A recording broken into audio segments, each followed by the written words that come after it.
Esta es una coupé Fuego GTA modelo 90. La tenemos con mi hermana. Bueno, hasta tanto se resuelva la situación de los papeles, es mitad de cada uno.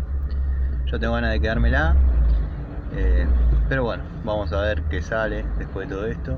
Lo que yo me ocupo es de cada 15 o 20 días la pongo en marcha, trato de hacer alguna cosita que esté faltando. Por ejemplo, hoy le cambié los bujes a la selectora, ya que no entraba la marcha atrás, producto de, bueno, desgaste, llamémosle. Así que bueno, viendo. Es un lindo auto, está muy original, muy original.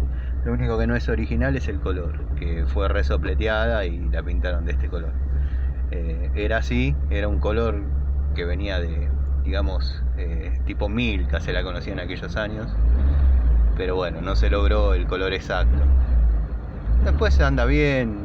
Una vez tuvo problemas en el block, se cayeron las camillas, se pudrió allá por el año 98. Yo le armé el motor y tuvo varios viajes a Córdoba, varios viajes a la costa y sin ningún problema. El block nuevo se compró en una concesionaria Renault y yo en mi taller lo armé completo. La verdad, en su momento había quedado muy bien.